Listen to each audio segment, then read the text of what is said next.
모두 자리에서 일어나신 후 서로 바라보며 샬롬으로 인사하겠습니다. 샬롬, 샬롬, 샬롬.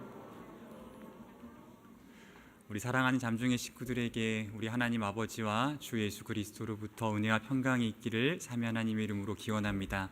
힘내 찬양하겠습니다.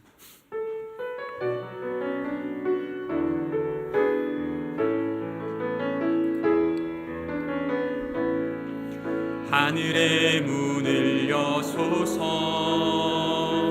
이곳을 주목하소서. 주를 향한 노래가 꺼지지 않으니 하늘을 열고 보소서.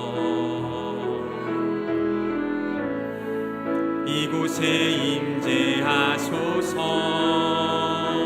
주님을 기다립니다. 기도의 향기가 하늘에 닿으니 주여 임재하여 주소서. 이곳에 오셔서 이곳에 앉으소서. 이곳에서 드리는 예배를 받으소서. 주님의 이름이 주님의 이름만이 오직 주의 이름만 이곳에 있습니다. 이곳에 오셔서 이곳에 앉으소서. 이곳에서 드리는 예배를 받으소서. 주님의 이름이 주님의 이름만이 오직 주의 이름만 이곳에 있습니다.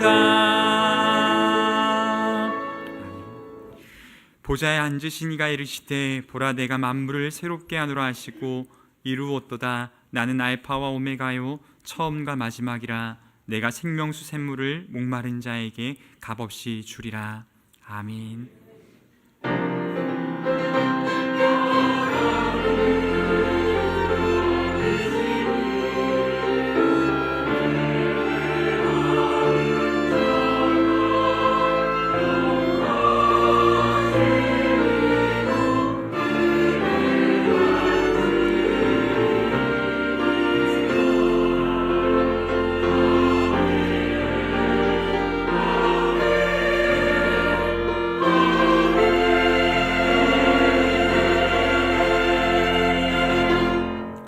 삼위 하나님께 사도신경으로 신앙 고백하겠습니다.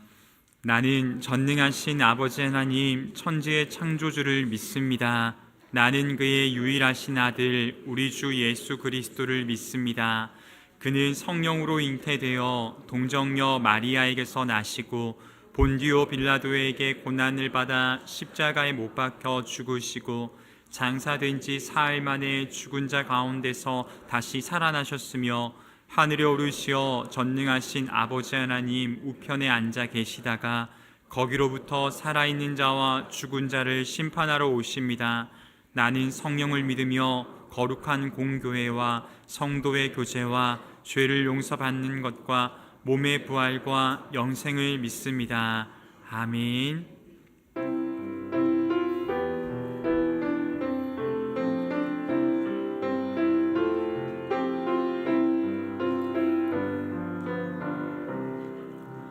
먼저 그 나라와 의를 구하라. 그 나라와 그 일을 그리하면 이 모든 것을 너에게 더하시리. 사람이 떡으로만 살 것 아니요 사람이 떡으로만 살 것 아니요 하나님 말씀으로 그리하면 이 모든 것을 너에게 더하시리라.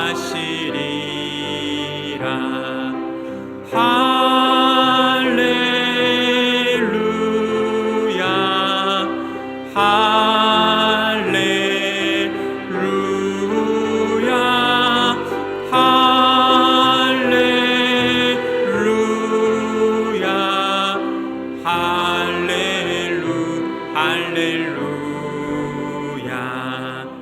구하라 너희에게 주실 것이요 찾으면 찾으리라.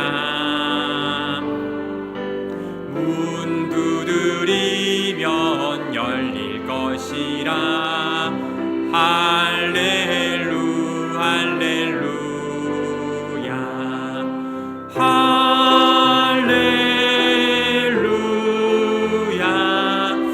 할렐루야.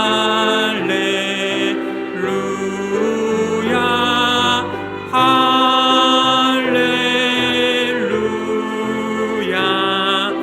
할렐루야. 할렐루야. 아멘. 모두 자리에 앉으셔서 아버지 하나님께 참회 기도 드리겠습니다. 아버지 하나님, 지난 한 주도 여전히 해결되지 않고 더욱 쌓여가고 깊어져가는 인생의 숱한 문제들 앞에서 염려만 하고 걱정만 했습니다. 하나님이 아버지이신데 바라보고 기도하지도 못했고, 함께 더불어 살아가라는 형제자매들 아픔 돌아보지도 섬기지도 못했습니다.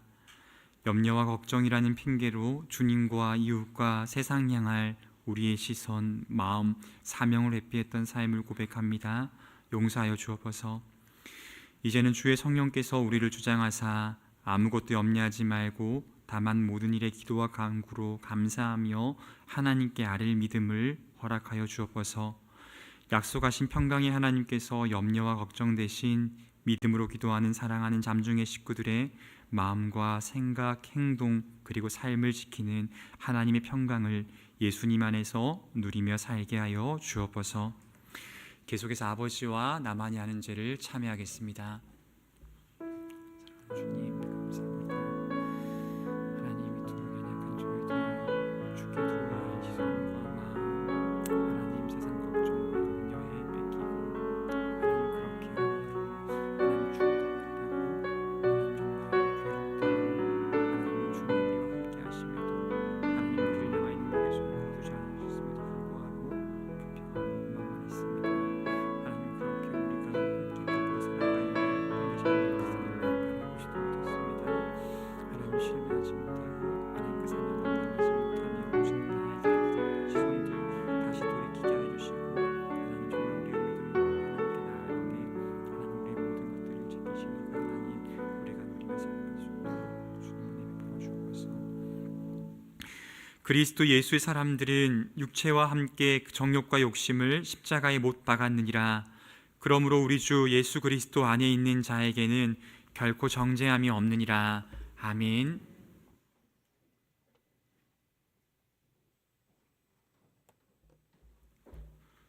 그룹 사이에 자정하시고 저희들에게 은혜의 빛을 비춰주시는 신실하신 하나님, 무더웠던 더위도 조금씩 사라지고 어김없이 찾아오는 계절의 변화에 하나님을 감각할 수 있게 하시고 모든 순간이 전적 하나님의 은혜임을 고백하며 이 시간 감사함으로 주님 앞에 나아가는 소망의 예배가 되게 하옵소서.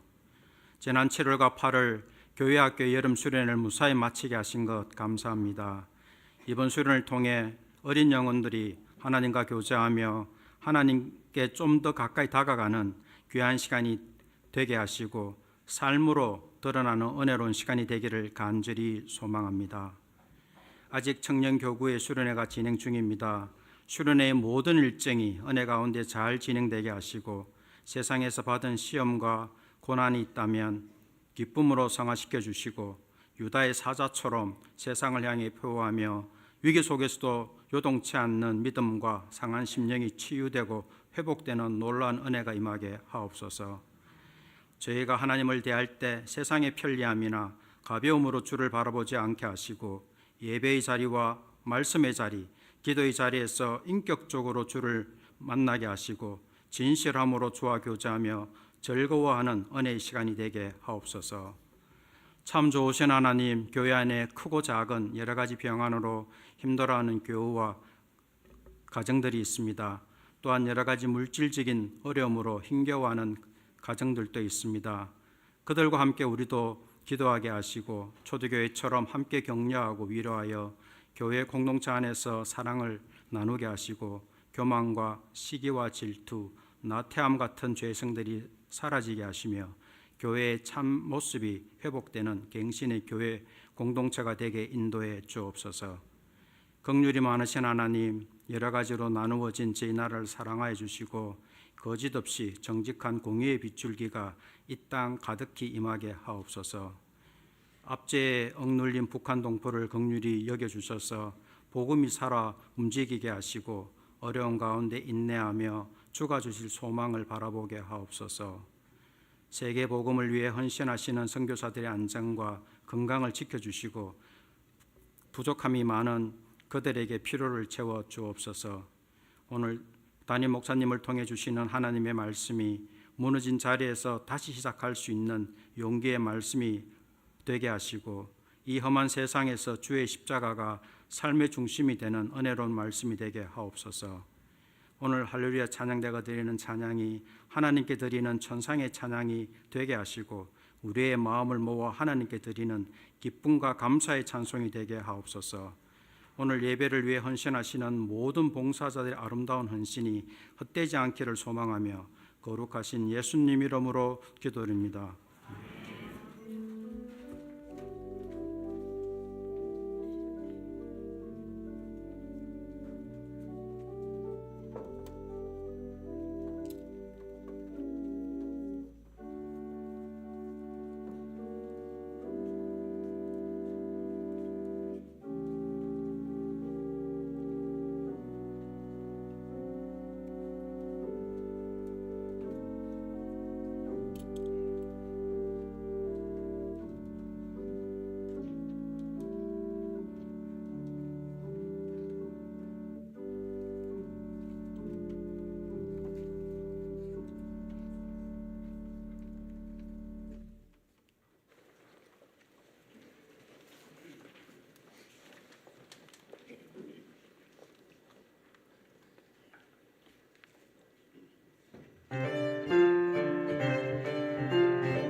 아멘. 함께 화답하겠습니다. 모든 영광을 하나님께, 모든 영광을 하나님께, 온 맘과 뜻 다해 주 사모합니다. 모든 영광을 하나님께.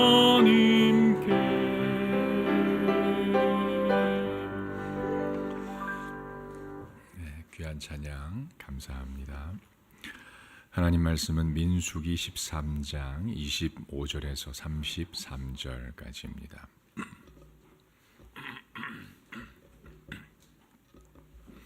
함께 읽겠습니다. 40일 동안 땅을 정탐하기를 마치고 돌아와 바란 광야 가데스에 이르러 모세와 아론과 이스라엘 자손의 온 회중에게 나와 그들에게 보고하고 그 땅의 과일을 보이고 모세에게 말하여 이르되 당신이 우리를 보낸 땅에 간즉 과연 그 땅에 젖과 꿀이 흐르는데 이것은 그 땅의 과일이니이다. 그러나 그 땅 거주민은 강하고 성읍은 견고하고 심이 클 뿐 아니라 거기서 아낙 자손을 보았으며 아말렉인은 남방 땅에 거주하고 헤딘과 여부스인과 아모리인은 산지에 거주하고 가나안인은 해변과 요단가에 거주하더이다. 갈렙이 모세 앞에서 백성을 조용하게 하고 이르되 우리가 곧 올라가서 그 땅을 취하자 능히 이기리라 하나 그와 함께 올라갔던 사람들은 이르되 우리는 능히 올라가서 그 백성을 치지 못하리라. 그들은 우리보다 강하니라 하고 이스라엘 자손 앞에서 그 정탐한 땅을 악평하여 이르되 우리가 두루 다니며 정탐한 땅은 그 거주민을 삼키는 땅이요 거기서 본 모든 백성은 신장이 장대한 자들이며 거기서 네피림 후손인 아낙 자손의 거인들을 보았나니 우리는 스스로 보기에도 메뚜기 같으니 그들이 보기에도 그와 같았을 것이니라. 아멘.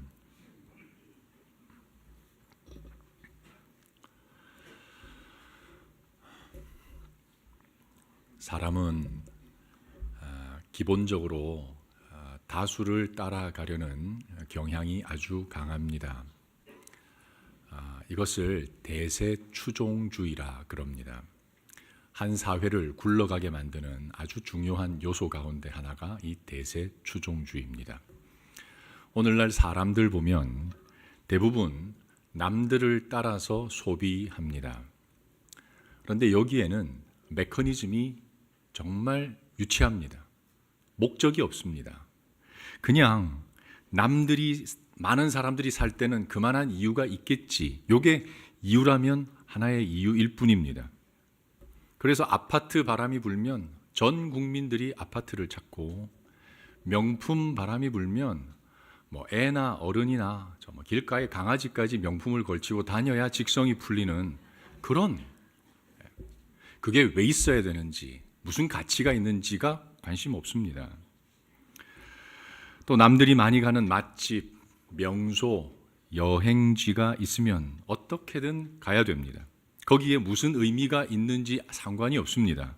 단지 나도 남들처럼 거기 갔었다. 이게 중요할 뿐입니다. 사람들은 이렇게 다수의 내가 포함되어 있다는 것에서 일종의 안정감을 느낍니다. 실제로 그런 역할을 많이 합니다. 물론 이 집단 귀속감이 주는 유익이 분명히 있습니다. 왜냐하면 내가 일일이 모든 것을 다 선택하고 결정하려면 그것을 다 공부해야 되잖아요. 알아봐야 되잖아요. 노력이 들어가고 에너지가 들어갑니다. 그런데 이 대세가 이미 형성된 그것을 따라가면 그걸 생략할 수 있거든요. 아주 쉽습니다. 유익이 될 수도 있단 말이죠. 그런데 문제는 이런 대세가 단순한 소비 유행을 넘어서 한 국가나 공동체의 존폐와 직결된 나쁜 길로 인도할 수도 있다는 사실입니다. 과거, 모자는 과거에 나치,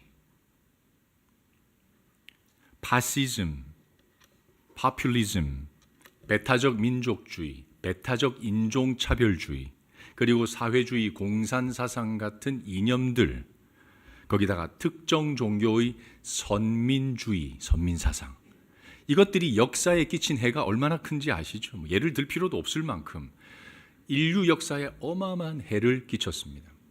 대세가 다 좋은 것은 아닙니다. 위험을 안고 있단 말이죠. 이런 위험을 안고서도 사람들이 기어이 대세를 추종하려는 이유가 뭔가? 생각보다 간단합니다. 책임적 존재가 되는 것이 싫기 때문에 그렇습니다. 이 책임적 존재를 기억하면 좋을 것 같아요. 책임적 존재가 되기 싫어서 사람들은 차선으로 대세에 속하기를 바란단 말이죠. 일일이 내가 모든 것을 선택하고 결정하면 거기에 대해서 누가 책임을 져야 되죠? 내가 져야 됩니다. 그런데 한 무리의 대세의 일원이 되면 그 책임이 훨씬 가벼워져요. 그래서 사람들은 길을 쓰고 사람들을 선동하고 모략을 통해서라도 대세를 만들어 내려고 하는 이유가 바로 이겁니다. 출애굽기 32장에 보면 굉장히 묘한 장면이 하나 나옵니다. 모세가 십계를 받으러, 말씀을 받으러 시내산에 올라갔는데 내려오지를 않았잖아요. 그러니까 백성들이 견디다 못해서 아론을 찾아가죠. 뭐라 그럽니까? 우리를 인도할 신을 만들어내라, 이 요구를 해요. 이게 굉장히 이상한 게, 이 사람들 다 애굽에서 여러 신들을 많이 봤잖아요. 자기가 필요하면 그냥 자기들끼리 모여서 신을 섬기든지 만들어내면 될 거 아니에요. 근데 굳이 아론을 찾아와서 모든 백성들이 다 몽땅 여기에 참여하도록 그렇게 만들어버렸습니다. 그래서 온 이스라엘이 다 금송아지를 섬기게 된 겁니다. 무슨 말이죠? 나 혼자서 책임지는 일을 회피한 겁니다. 책임을 모두 공유하게 만들어버린 거예요. 사람은 이런 본성을 기본적으로 갖고 있습니다. 절대 혼자 책임지고 싶어 하지 않습니다. 그런데요, 나중에 하나님이요, 이 이스라엘 백성들과 언약을 맺으시고 말씀을 주시면서 그들을 뭐라고 부르셨는가? 출애굽기 19장 5절 6절 같이 한번 읽겠습니다. 너희는 모든 민족 중에서 내 소유가 되겠고 너희가 내게 대하여 제사장 나라가 되며 거룩한 백성이 되리라. 여기 제사장 나라를 주목해 주십시오. 제사장이 어떤 사람입니까? 저 하나님과 이 세상 사이에 서 있는 존재라고 보면 돼요. 그래서 다리를 놓아주는 겁니다.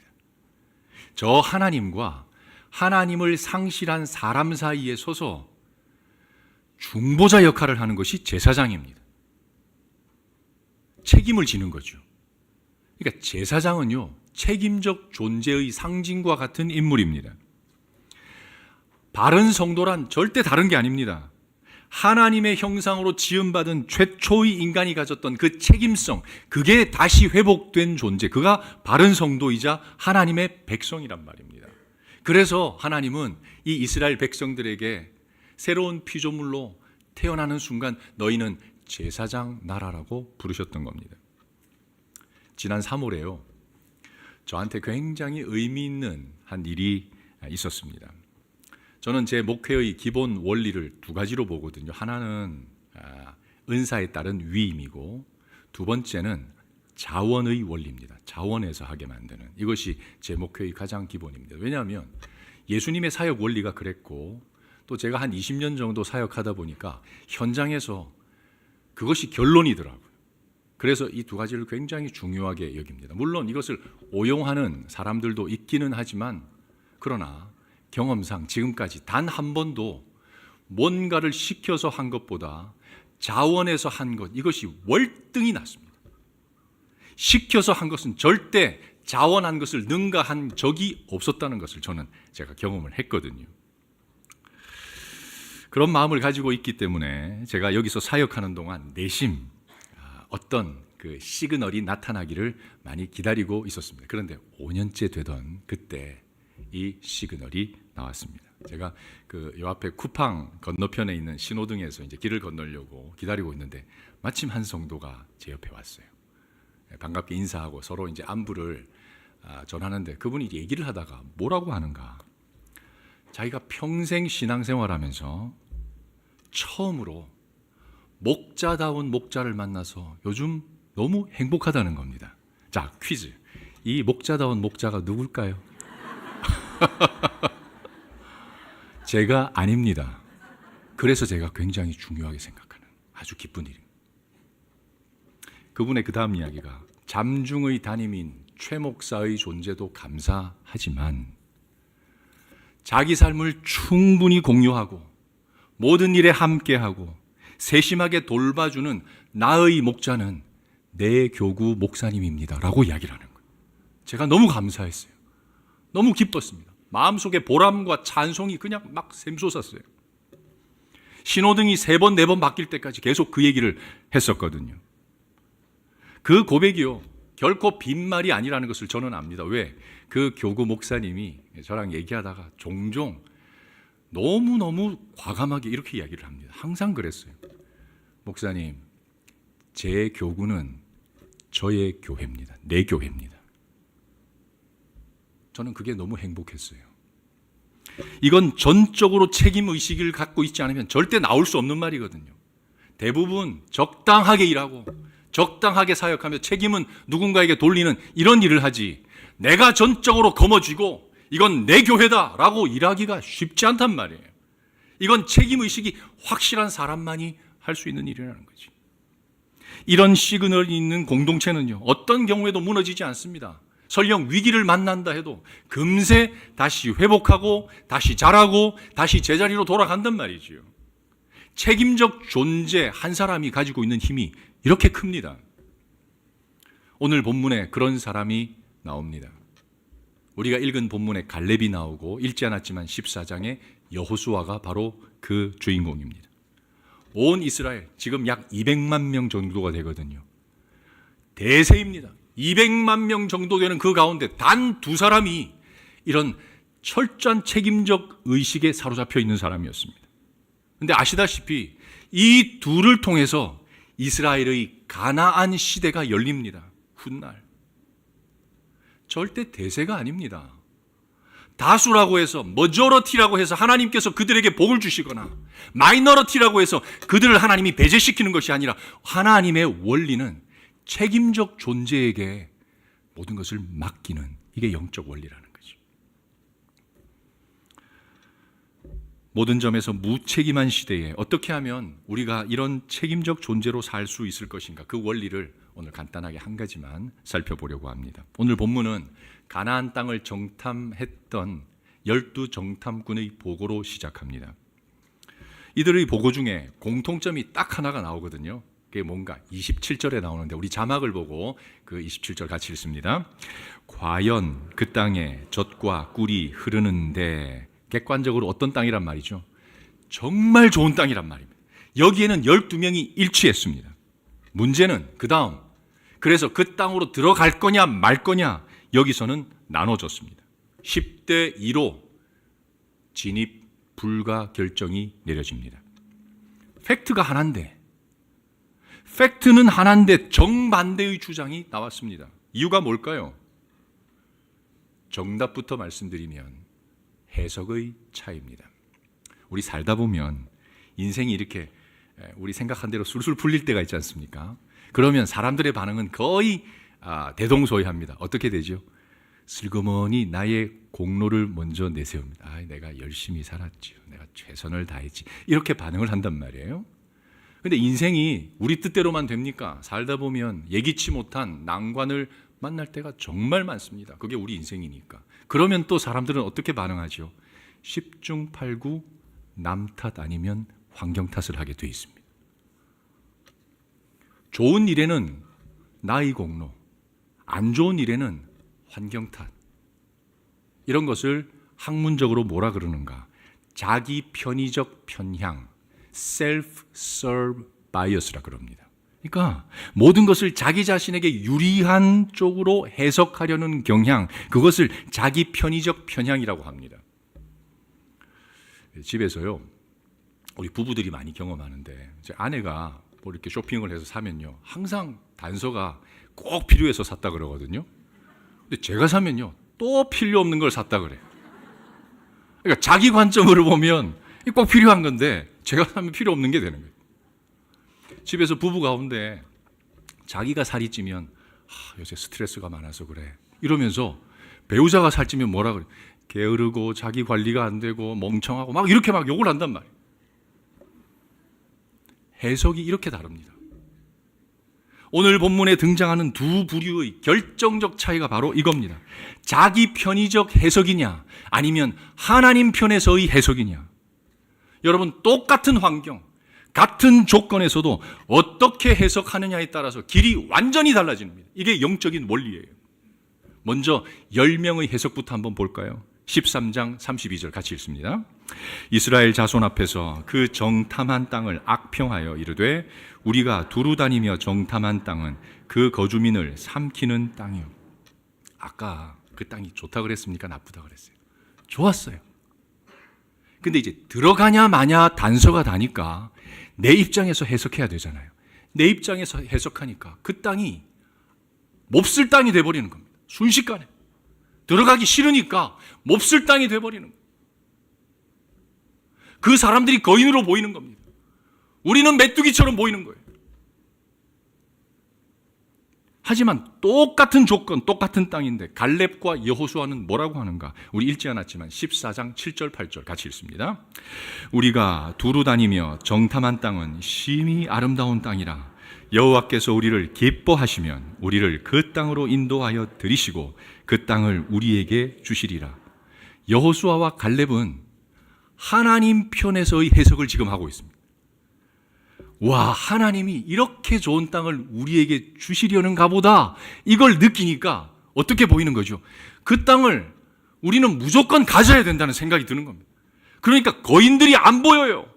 난공불락 같은 그 성이 안 보입니다. 전혀 느껴지지 않아요.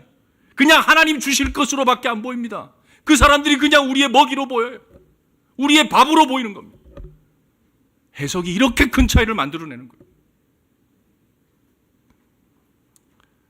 하나님 편에서 해석하기 시작하면 우리 삶의 지평이 확 넓어집니다. 어느 만큼 넓어질까요? 하나님만큼 넓어지는 겁니다. 더 이상 거인족이든 난공불락의 성이든 상관이 없어지는. 제가 부산에서 목회할 때요, 교회와 협력해서 선교하던 그 무슬림권에서, 이슬람권에서 선교하던 선교사님이 있었습니다. 한 번은 갑자기 전화가 와서 급한 일로 귀국을 했는데 한번 가족이 좀 찾아봐야 되겠다 해서 찾아왔습니다. 부부와 5살 난 아들이 찾아왔어요. 아들이 5살이었는데 이름이 믿음입니다. 근데 보니까 좀 이상해요. 선교한다고 정신이 없어서 그냥 잘하는 게 조금 더딘가 보다 생각을 했는데 어느 순간부터 아이하고 소통이 전혀 안 된다는 것을 늦게 깨닫고 정밀 진단을 했더니 자폐 판정이 나온 겁니다. 사모님으로부터 그 얘기를 제가 전해 듣는 순간 제 속으로, 하나님, 이거 대체 어쩌자는 겁니까? 하나님 위해서 자기 인생을 통째로 드린 선교사의 인생에 자폐아라니요. 얘한테 이제 붙들려만 있어야 되잖아요. 도대체 어쩌란 말입니까? 라는 생각이 제 머리를 가득 채우는데 그 선교사님이 계속 말을 이어갔어요. 이어가는데 그 말 한마디 한마디가 제 가슴에 콕콕 박혔습니다. 뭐라 그랬는가? 이제 그대로 한번 전해볼게요. 목사님, 저희들이 그동안 무슬림들 상대하면서 나름 지혜롭게 한다는 핑계로 너무 조심하고 거리를 두고 인간적인 계산만 하고 있었습니다. 그런데 내 아들이 이렇게 되면서 깨닫게 된 게 있습니다. 정상적인 아이에게 드리는 시간과 정성의 몇 배를 쓰는 우리를 보면서 아, 우리가 저 무슬림들에게 이렇게 했어야 하는구나. 하나님 아버지의 마음을 알게 된 겁니다. 아들을 통해서 하나님 아버지 마음을 깨닫게 됐다는 거지. 아들의 자폐를 내 관점에서만 보면 어떻습니까? 절망입니다. 아무것도 못해요. 무기력해집니다. 앞날이 캄캄하고 인생에 짐이 하나 생긴 겁니다. 그런데 그 똑같은 믿음이의 자폐를 하나님 편에서 보니까 하나님이 저 사람들을 얼마나 사랑하시는지, 하나님이 저 사람들에게 어떻게 해야 되는지를 알려주는 아름다운 선물이 되어 있는 거예요. 그 고백을 들으면서 저는 그날 하나님의 영광에 완전히 압도가 되는 정말 신비한 경험을 했었습니다. 아무리 원망해도 이상하지 않을 이런 상황에서 하나님의 관점으로 살려는 사람들을 하나님은 어떻게 쓰실 것 같습니까? 하나님 하실 수 있는 가장 존귀한 모습으로 그들을 쓰게 돼 있어요. 지금 이 선교사님은요, 그 무슬림 그 지역에서요, 무슬림들의 존경을 받는 인물이 되어 있습니다. 하나님이 하실 수 있는 최고의 존귀를 그에게 베풀어 주는 거죠. 다윗은 어떻습니까? 다윗 한번 보십시오. 사울 왕에게 쫓겨서 억울하게 광야를 전전하고 있을 때 2번 그를 단칼에 제거할 수 있는 기회를 만나잖아요. 그런데 다윗의 부하들, 측근들은요, 그것을 어떻게 해석하죠? 하나님이 복수할 수 있는 기회를 주셨다고 해석합니다. 심판의 기회라고 해석합니다. 그런데 다윗은요, 어떻게 해석하죠? 그것을 유혹으로 해석합니다. 그것을 월권으로 해석합니다. 하나님이 하셔야 될 일을 내가 하려 했구나, 월권으로 해석해요. 심지어 더 나아가서 내가 잠시라도 칼 잡고 그렇게 마음먹었던 것이 너무 가슴에 찔려서 회개합니다. 하나님이 이 다윗을 존귀하게 쓰실 수밖에 없잖아요. 철저히 하나님 편에서. 그래서 하나님이 다윗을 뭐라 그러죠? 내 마음에 합한 사람이라. 철저히 하나님 편에서 하나님 마음으로 상대를 헤아리고 하나님 마음으로 그 사건 사고들을 헤아리는 그를 하나님은 존귀하게 여길 수밖에 없었던 겁니다.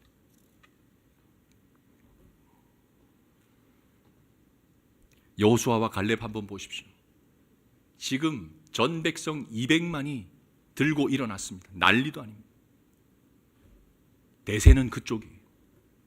그럼에도 불구하고 하나님은 단 2사람, 이 마이너리티, 이 2사람을 가나안을 밟는 유일한 존재로 쓰십니다. 이게 하나님의 법칙이에요. 믿음은 삶에서 일어나는 모든 사건 사고를 하나님의 관점으로 재해석하는 능력 중의 능력입니다. 절대 허투루 여길 게 아니에요. 그래서 믿음의 사람은 내가 만난 위기와 질병과 장애 속에서도 복을 발견할 수 있습니다. 은혜를 깨달을 수 있습니다. 감사를 찾아낼 수 있습니다. 바울처럼. 바울 보십시오. 그 인생이 얼마나 비루했습니까? 동족들에게 외면당하고 가는 곳마다 매맞고 죽을 뻔하고 파선당하고 굶고 아프고 감옥살이하고, 그럼에도 불구하고 그의 입술에서 기쁨이 빠진 적이 있습니까? 그의 입술에서 감사가 빠진 적이 있습니까? 그의 고백 속에서 부족함이 나왔던 적이 있습니까? 하나님 편에서 보니 모든 것이 넉넉한 인생이 되는 거예요. 믿음의 사람은 심한 고난 속에서도 그 시간을 거룩과 순결과 삶의 디딤돌로 삼습니다. 요셉과 다니엘처럼. 저는 한 번씩 요셉과 다니엘에게 저를 대입해 보면요, 저는 아마 그런 억울함과 고난을 당했으면 제 인격이 완전히 파괴됐을 것 같아요. 분노에, 미움에, 화에. 하지만 그는 이 믿음, 반응하는 믿음, 고백이 있는 이 믿음을 직접 썼지 않습니까? 능력이 되는 거죠. 능력이 되니까 거기서도 하나님의 권능을 드러내는 도구가 되는 겁니다.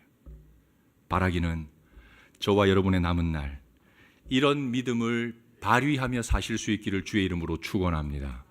이 믿음으로 도전해 보시고 모험해 보시고 하나님의 시각에서 재해석하셔서 한번 마이너리티를 하더라도 찔러 보십시오.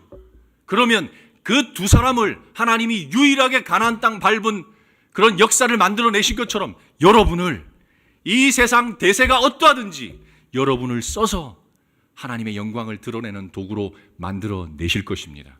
그 주인공이 다 되시기를 주님의 이름으로 축원합니다. 이제 말씀을 기억하며 다 같이 일어나셔서 찬양하겠습니다.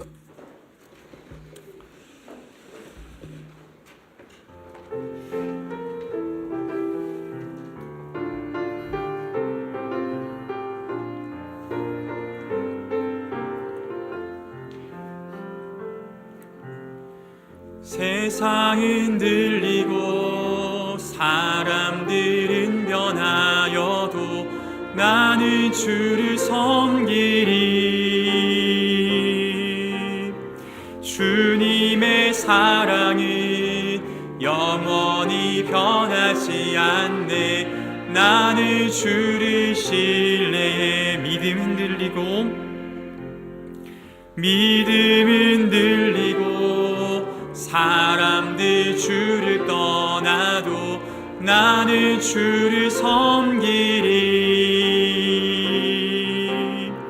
주님의 나라는 영원히 쇠하지 않네. 나는 주를 신뢰해. 오직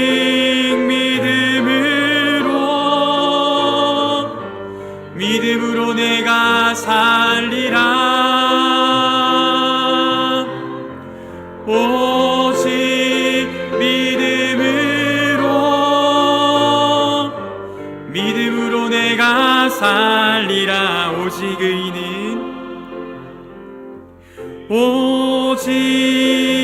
의인은 믿음으로 말미암아 살리라. 오직 의인은 믿음으로 말미암아 살리라. 믿음 흔들리고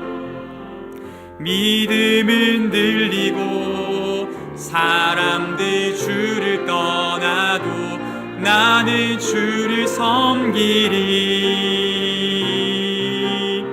주님의 나라는 영원히 쇠하지 않네. 나는 주를 신뢰해. 오직 믿음으로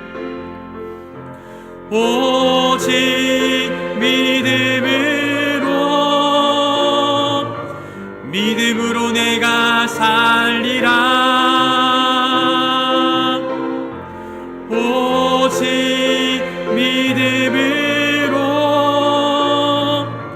믿음으로 내가 살리라. 오직 의인은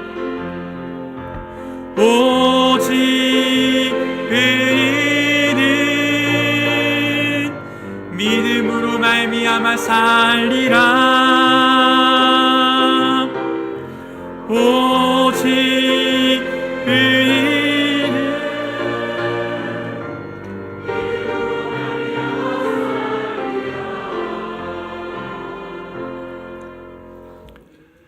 하나님 아버지, 오늘날 절대 진리도 부정하고 그저 다수의 길이 진리가 되는 그런 시대입니다.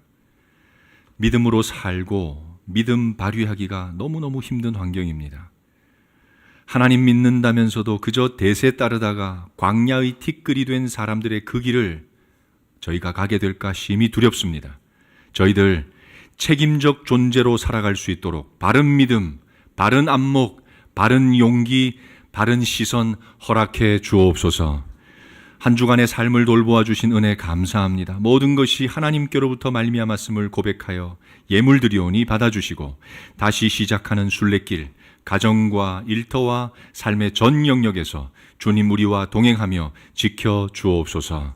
깊은 시련 중에 있는 성도들 위로해 주시고 특별히 우리 청년들의 수련회에 성령의 강력한 임재가 있게 하여 주옵소서. 평강의 하나님이 친히 우리를 온전히 거룩하게 하시고 또 우리의 온 영과 혼과 몸이 우리 주 예수 그리스도께서 다시 강림하실 때까지 흠없게 보존되기를 간절히 축원하옵나이다. 아멘.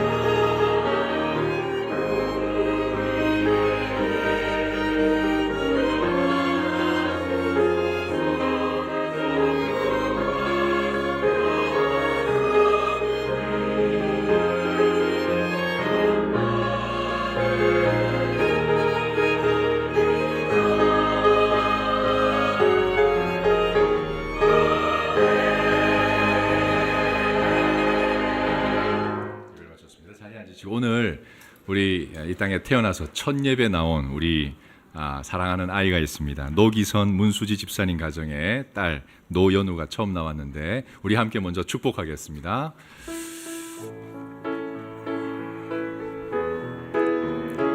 연우는 시냇가에 심은 나무라. 함께 찬양합니다. 연우는 시냇가에 심은 나무라. 하나님의 사랑아, 믿음 뿌리 내리고 주의 뜻대로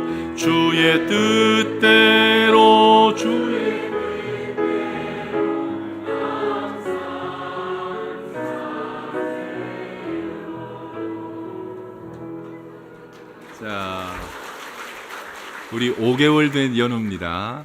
우리 연우 위해서 축복 기도하겠습니다. 하나님 아버지, 우리 연우가 이 땅의 빛을 보고 이제 처음 하나님 뵈러 나왔습니다.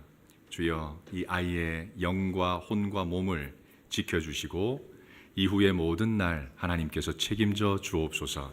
좋은 부모를 만나고 또 좋은 환경을 하나님 허락하셨사오니 이 아이가 스스로 신앙 고백하는 그날이 올 때까지 주의 영이 떠나지 아니하고 항상 돌보아 주시며 모든 필요를 공급하여 주옵소서. 예수님의 이름으로 기도하옵나이다. 아멘. 우리 뜨거운 박수로 축하하겠습니다.